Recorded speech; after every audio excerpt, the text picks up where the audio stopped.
Abrimos nuestro informativo en Venezuela. A 2 días de la investidura presidencial en ese país, el secretario general de la ONU, Antonio Guterres, volvió a expresar este miércoles su profunda preocupación por la detención arbitraria y la persecución de opositores y sus familiares. En las últimas horas han trascendido las detenciones de varios políticos, entre ellos el ex candidato presidencial Enrique Márquez, así como la desaparición del activista Carlos Correa y el secuestro del yerno del líder opositor Edmundo González Urrutia, Rafael Tudares. El Comité de Derechos Humanos de Venezuela computa un total de 160 dirigentes de oposición y activistas detenidos desde las elecciones presidenciales del pasado 28 de julio. Quedan 48 horas para la toma de posesión presidencial, en la que tanto el mandatario Nicolás Maduro como el opositor Edmundo González Urrutia insisten en que jurarán como jefe de Estado. Faltan solo 2 días para la toma presidencial en Venezuela y las fuerzas del orden y también las milicias toman las calles de Caracas. El mandatario Nicolás Maduro ha denunciado supuestos planes para impedir su toma de posesión para un tercer mandato consecutivo. Ayer hizo un llamado a todo el poder político de Venezuela, todo el poder popular, toda la Fuerza Armada Nacional Bolivariana, toda la Milicia Nacional Bolivariana como componente especial y todas las fuerzas policiales para que se activen desde hoy mismo en la noche. Se prevén unos días tensos. El candidato opositor Edmundo González Urrutia, exiliado en España desde septiembre, ha prometido regresar a su país para ser investido, a pesar de la amenaza de detención que pesa sobre él. Países como Estados Unidos o Argentina lo han reconocido presidente. Este miércoles está en Panamá, donde se ha reunido con el mandatario José Raúl Mulino como parte de la gira internacional en la que sigue cosechando apoyos. Desde ahí reiteró la denuncia de fraude electoral. Venezuela vive momentos muy complicados en estos tiempos, producto del empecinamiento del régimen de aferrarse al poder a pesar de haber sido ampliamente derrotado en las elecciones. Tiempos complicados y detenciones arbitrarias, según la oposición. El propio secretario general de la ONU, Antonio Guterres, dijo que espera que no haya más represión en los días venideros. La prueba de fuego será el jueves, cuando el chavismo y la oposición midan sus fuerzas en la calle en 2 manifestaciones. La líder María Corina Machado, en paradero desconocido, ha anunciado que saldrá de la clandestinidad y se sumará a la protesta. Porque por nada del mundo yo me pierdo ese día. Esto es un día histórico. Esto es un día en el cual todos los venezolanos queremos ser parte. Porque muchos gobiernos insistieron desde el día de la elección que ellos necesitaban ver las actas. Bueno, no las vieron. A pesar de las denuncias de fraude, Maduro fue proclamado ganador por el Consejo Nacional Electoral, que se ha negado a mostrar desde entonces las actas que avalen un posible triunfo. Numerosos países, incluida la Unión Europea, se han negado a reconocerlo presidente. Otros, como Rusia, China o Irán, no han dudado ni un minuto en hacerlo. En su informe, la Comisión Interamericana de Derechos Humanos documenta la grave crisis en el contexto electoral del año 2024 y llama contundentemente al retorno pacífico de la democracia. Hablamos con la secretaria ejecutiva de la Comisión Interamericana de Derechos Humanos, Tania Renom Panzi. Tania, su informe analiza en 3 etapas la estrategia represiva del régimen venezolano para impedir la participación política de la oposición, dicen ustedes. ¿Cuáles son esas 3 etapas y esa estrategia? Ana, buenas tardes y muchas gracias por retomar este informe que es crucial en este momento y a tan solo horas de que la Comisión Interamericana y la región entera pueda atestiguar lo que ocurrirá en unas horas en Venezuela.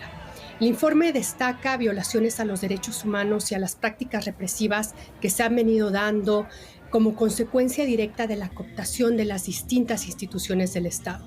Pero la Comisión Interamericana no ha hecho este informe novedoso y de una forma sensible al tiempo, solamente atendiendo a la crisis. La Comisión Interamericana ha hecho una declaración de principios con este informe, teniendo también en cuenta la experiencia de más de 65 años de monitoreo que tiene este organismo interamericano. En esta experiencia de monitoreo, la Comisión Interamericana ha puesto por lo menos en 3 décadas, en 15 años de trabajo, a Venezuela en el capítulo 4B, que es el capítulo de especial preocupación. Este informe es tan solo una manifestación más de esta preocupación constante que viene reportando la Comisión Interamericana de Derechos Humanos durante su trabajo de monitoreo. Tania, vamos a profundizar un poco en ese trabajo de monitoreo, pero quiero preguntarle muchas cosas. Pero sí me pregunto cómo recabaron ustedes la información, por ejemplo, sobre las ejecuciones extrajudiciales y desapariciones forzadas. Explíqueme un poco sobre el método, las fuentes. Esta pregunta es fundamental porque en la experiencia que tiene la Comisión Interamericana tiene una relación directa con las organizaciones de la sociedad civil que tienen a su vez contacto directo con la población. Dialogamos también con organismos regionales y organizaciones y organismos globales que nos dan y constatan un patrón de violaciones a los derechos humanos. Escuchamos muchas voces, las de la oposición política, las de los organismos de derechos humanos, las de las víctimas, porque hay que recordar que la Comisión Interamericana tiene distintas maneras de allegarse de información. Una lo es por el monitoreo, otras son por las peticiones y casos y otra más es por las solicitudes de medidas cautelares que nos han llegado de manera muy importante durante 2023 y que empezamos 2024 con medidas cautelares con solicitudes urgentes por detenciones recientes y detenciones que parecen ser arbitrarias y que pueden configurar un patrón de desaparición forzada.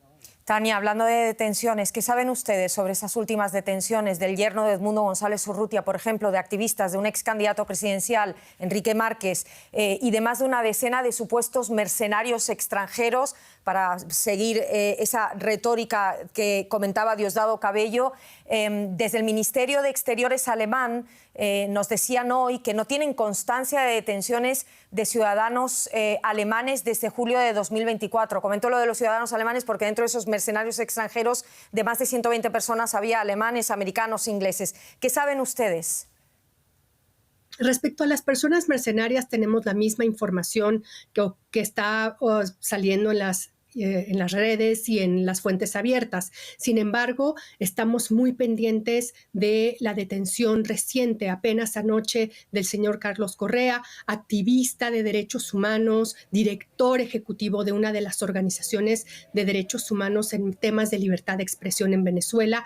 Estamos siguiendo también la situación del señor Rafael Tudares y evidentemente esto lo podemos calificar como una nueva ola represiva a tan solo unas horas de el cambio o lo que se tendría que configurar como el cambio del mandato presidencial. Hemos recibido informaciones, hemos recibido solicitudes de medidas cautelares que serán notificadas a las partes una vez que la Comisión Interamericana decida su resolución. ¿Me puede hablar de esas medidas cautelares? ¿Qué recomendaciones tienen ustedes?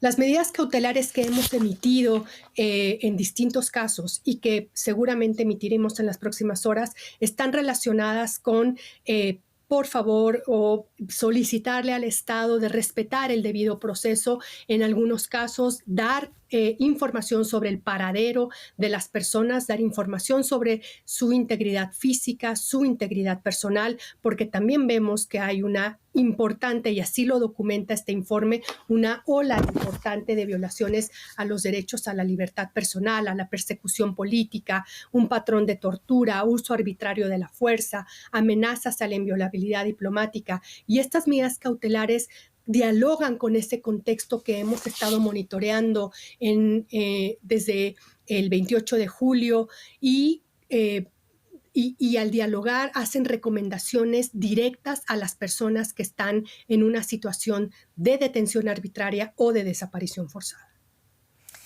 Tania Guénot-Panzi, secretaria ejecutiva de la Comisión Interamericana de Derechos Humanos, muchísimas gracias por recibirnos. Un saludo. Un saludo muy cordial. Buenas tardes.